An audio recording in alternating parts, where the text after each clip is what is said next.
Despite its overwhelmingly positive user review score, Horizon's Gate is an easily overlooked pixel art role-playing game.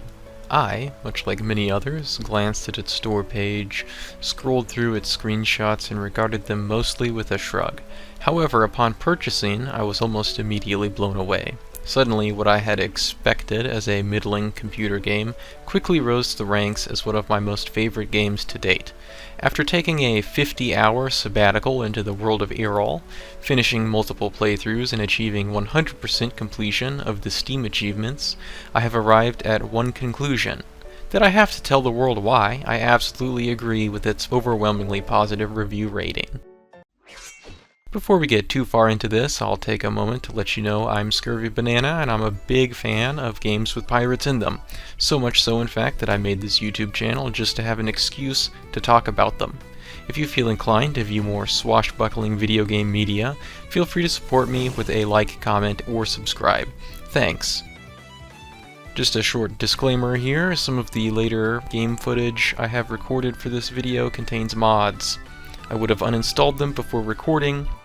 However, I was concerned removing them and reloading an end-game save would result in errors.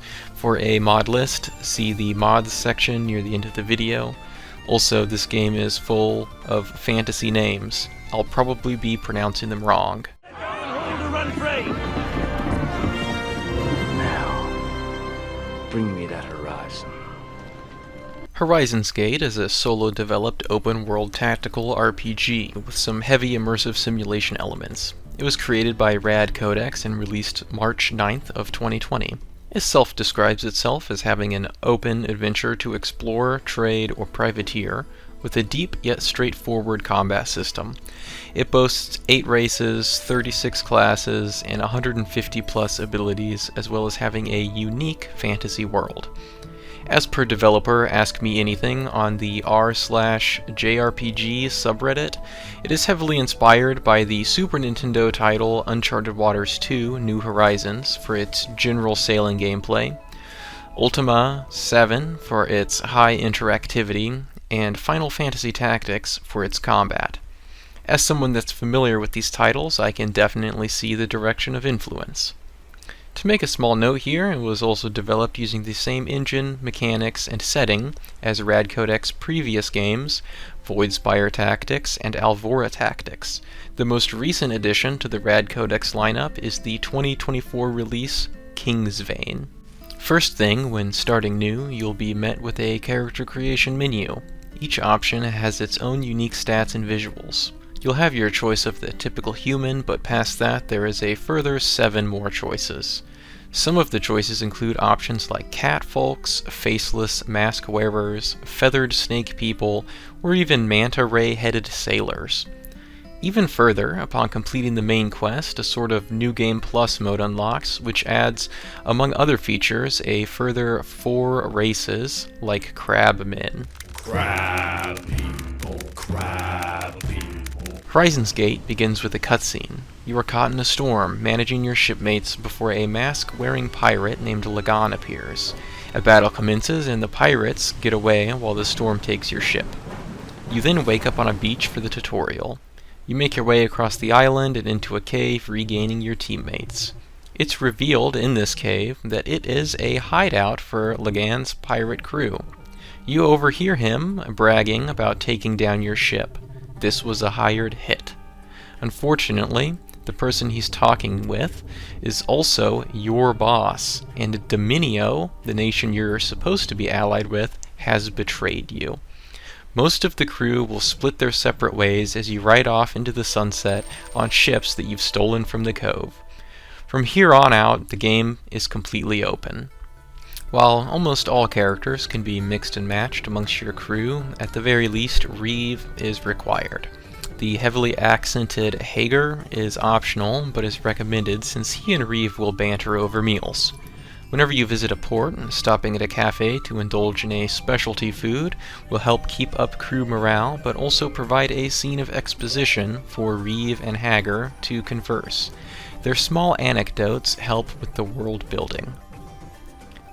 Another lead aspect of gameplay is your choice of nation. There are a few choices I'll go over shortly. Sertial, located in Surth, is a council-elected republic. Rumain, located in Runewald, is a collection of clan lands led by King Rivar. Jask is located in Jaskius. It is a rich desert-themed nation who worship the god King Jask. Dominio is unjoinable, and they're the nation that you have been betrayed by.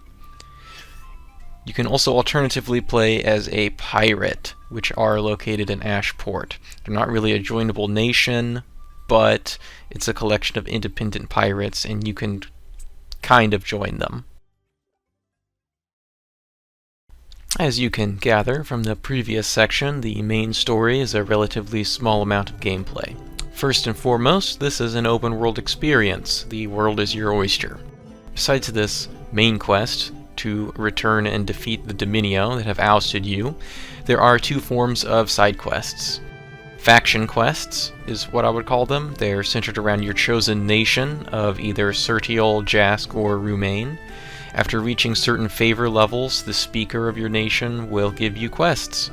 You gain favor by means of things such as turning in lost documents, fighting off pirates, or donating to their temples. If your rank raises high enough, you can trade your favor level for special treats like getting better ships or military escorts. To find non-nation locked pursuits, visiting one of the guilds can be another option. They consistently offer up a variety ranging from letter delivery, monster lairs, pirate hunting, and shipwreck salvaging. While not a logged quest, I'll mention dojos here anyways, since completing all 7 of them will likely become a player-driven quest on its own. The dojos are combat challenge rooms, with each correlating to a specific weapon. They give some pretty good loot, and if I remember right, also a stat boost. The main aspects of gameplay are staunchly rooted in 3 aspects: exploring, combat, and trading. Exploring consists of sailing the world map and bringing your findings back to a contracted cartographer. When not sailing, exploration can be advanced by pressing the Q key to perform and log a sort of investigation of various items. You can bring your logbook to a contracted researcher for points. Traveling the seas will be dependent on your ships. Each ship has different stat sets for things like movement with and against the wind or cargo space. You can have many ships at a time, but make sure you maintain enough staff to man them. You also have to keep an eye on your crew morale. There is a bit of micromanagement here, since sailors like to be paid on time as well as be fed. Each crew member, even those not within your boarding party, are customizable in every way: stats, classes, armors, items, etc. Trading involves the moving of goods between ports. Each port will have certain trade goods that fetch a nicer price the further away from that item you become. Playing the merchant involves lots of filling the cargo space with golds, furs, pearls, perfumes, or many other different goods, and then sailing off with them. There's also a minor aspect of investing and city building.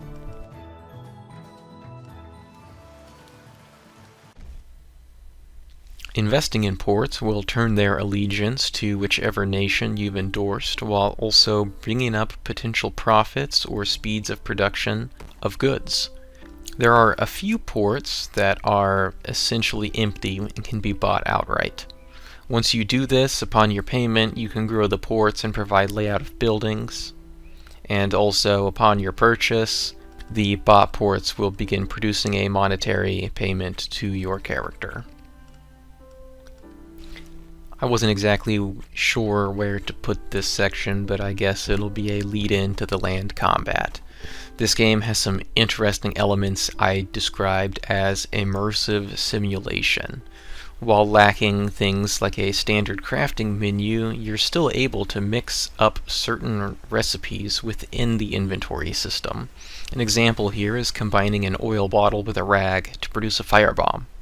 Even further, there's similar puzzle-like interactivity in the environments.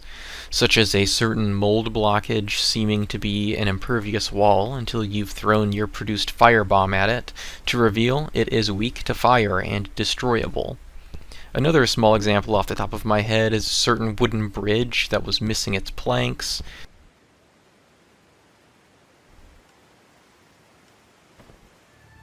The turn-based land combat, featuring your 5 chosen mates, features quite a bit of depth.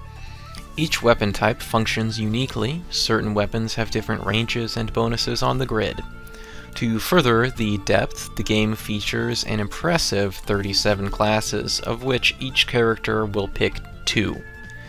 Furthering the levels in certain class combos will unlock more down the line. Each class has a variety of passives and active abilities. If my math is right, that's somewhere near 700 different combinations per character, not including differentiations in weapons and races or the group composition setups. Okay, so that's a lot. Some might criticize this as being too much, but I think it works nicely since by itself each class is relatively simple in scope. Roughly 5 or less active abilities, 5 or less passive abilities, as well as stat options per level up. It hits a nice mark for me of being absolutely overfilled with alternatives, but remains almost completely uncluttered. Land battles will happen in town dojo locations, as well as handcrafted dungeons or randomly generated groves. The combat itself exists on a grid of squares, and you'll take turns using damaging or healing abilities, buffs and debuffs, but also mobility-altering attacks. What I mean by this is that there is a very fun push-pull system in place, notably fun while boarding ships.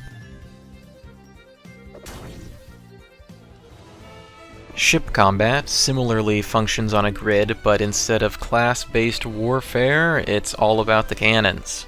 Each and every cannon has different range and function. There are a few odd not-cannon weapons, like the ram or boarding gear. You'll come up against other ships or sea monsters from the deep ocean. I will say undoubtedly this portion of the game is its weakest part. The line of fire per volley gets very convoluted once aimed diagonally, as well as the slower pacings, since ships have lesser maneuverability. Besides this, there is also not much variety. Almost all the abilities are just a different shaped cone for the cannon blast. Personally, I think this portion of the game could have been enhanced if it avoided the grid-based system entirely. As well as if it had offered more variety of things like ship weapons, as well as more maps than just the singular blank ocean. There's also boarding, and to understand the boarding combat, just realize that it's pretty similar to the land combat, but the exception is that you are on a very limited sized boat, and you have a limited amount of turns before you have to return to your own ship. If a crew is completely killed, the ship becomes captured. Alternatively, a more humane possibility is to follow my favorite named Steam guide of all time, the colloquial "pushing people off of their ship to permanently borrow it" by Paul.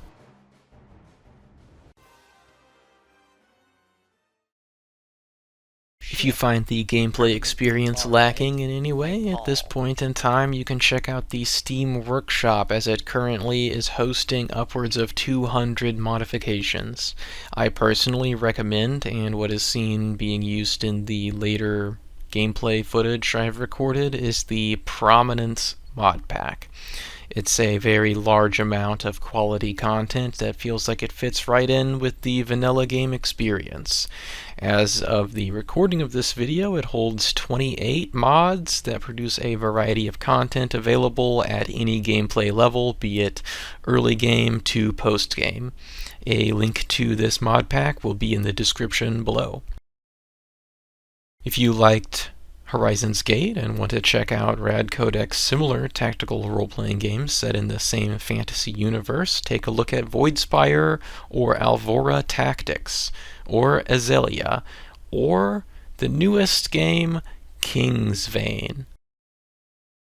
Thanks for making it through this review video. Don't forget to like, comment, and subscribe for more pirate media. And here's a completely random off-topic monkey fact. Spider monkeys don't have thumbs.